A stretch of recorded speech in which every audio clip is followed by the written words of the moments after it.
Okay, let's dive into this. If you've ever opened a traditional philosophy book, you know exactly what to expect, right? It's usually some calm, detached academic quietly explaining how to be a good citizen or how to stay humble and just accept the world exactly as it is. It's safe, it's polite. But today's explainer, it's about a thinker who completely shattered that mold, Friedrich Nietzsche. And when you read his work, what hits you instantly isn't just the ideas, it's the man's voice. I mean, his voice literally leaps off the page. It's urgent, it's intense, and it feels like a deeply personal challenge aimed straight at you. He didn't want to calm you down. He wanted to wake you up. Become who you are. This is the cold, hard hook of Nietzsche's entire philosophy. Now, it sounds simple, right? Like some modern bumper sticker, but listen to the man's voice behind it. He is flat out demanding that you find your deepest, most honest self. He's not talking about the version of you designed by society. He is not talking about the version your parents wanted you to be, or even that compromised version your own fears have allowed you to settle for. He means who you actually are, at your absolute most alive. And the chilling reality, he observed, is that most people go their entire lives without ever meeting that person. And this brilliantly illustrates the massive gap we're talking about. On one side, you have the comforting illusion of traditional advice.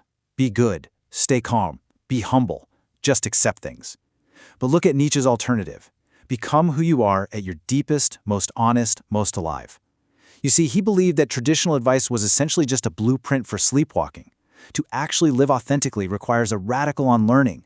You literally have to strip away the warm blanket of those traditional rules and face the raw, unpolished reality of your own existence.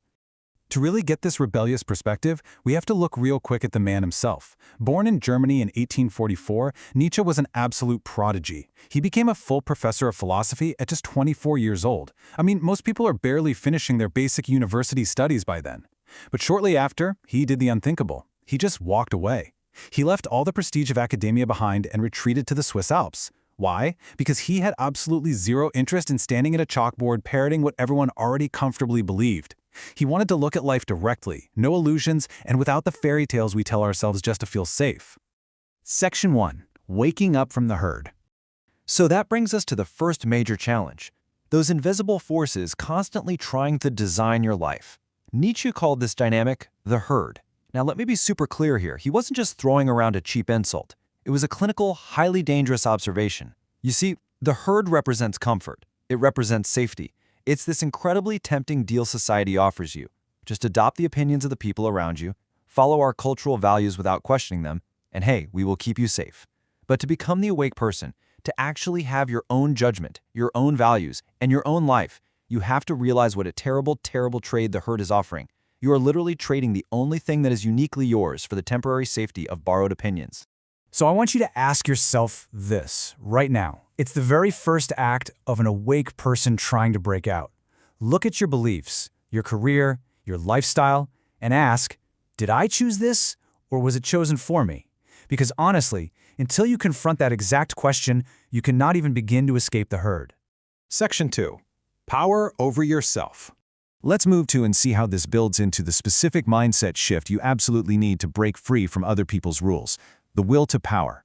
Now, for over a century, people have heard this phrase and totally misunderstood it, assuming Nietzsche was pushing for tyranny or control or crushing other people. But actually, scratch that, it is explicitly not about dominating others. The will to power is the fundamental, deeply natural human drive to grow, to create, to overcome your own limitations, and to gain power over yourself.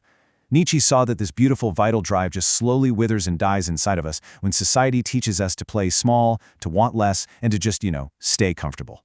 Section 3. The trap of comfort.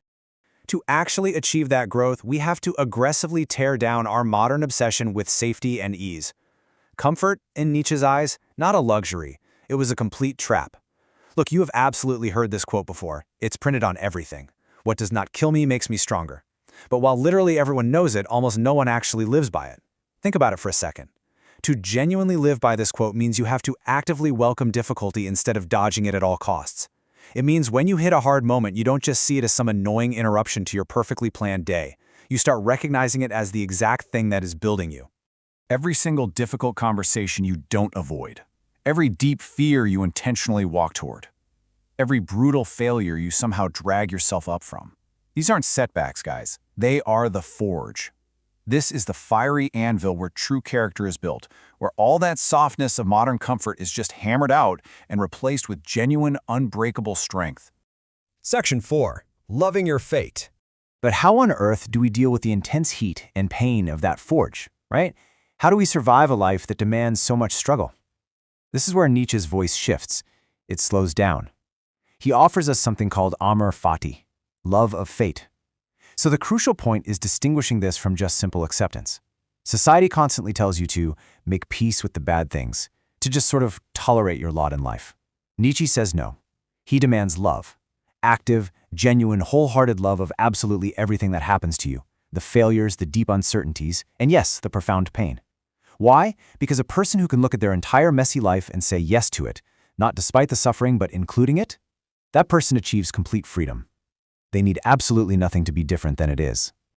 Section 5. Becoming the Ubermensch.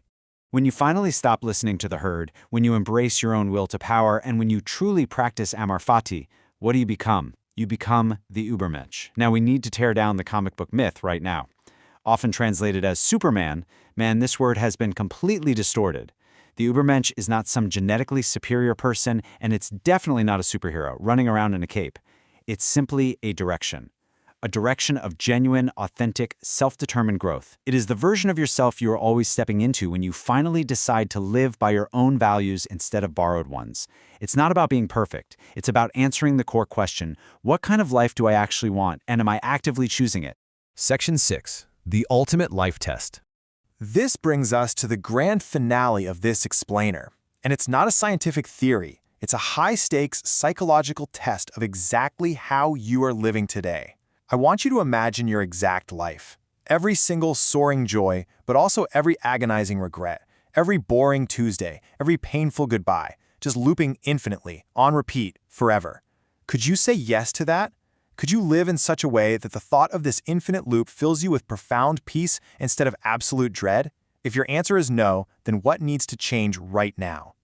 Because right beneath the intensity and the provocation of the man's voice, there's this undeniable, urgent core truth. You have one life, just one. It is not a rehearsal. It is not a practice run. It's not a rough draft you get to edit later.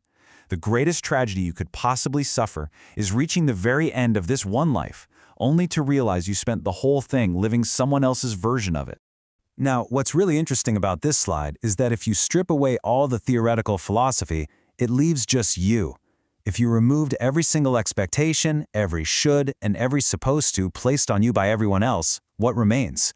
Who would you be if you had absolutely no one to impress and nothing to prove? Because that person, the one waiting quietly underneath all the noise, is exactly who Nietzsche is begging you to become. Don't wait for permission. The time to wake up is right now.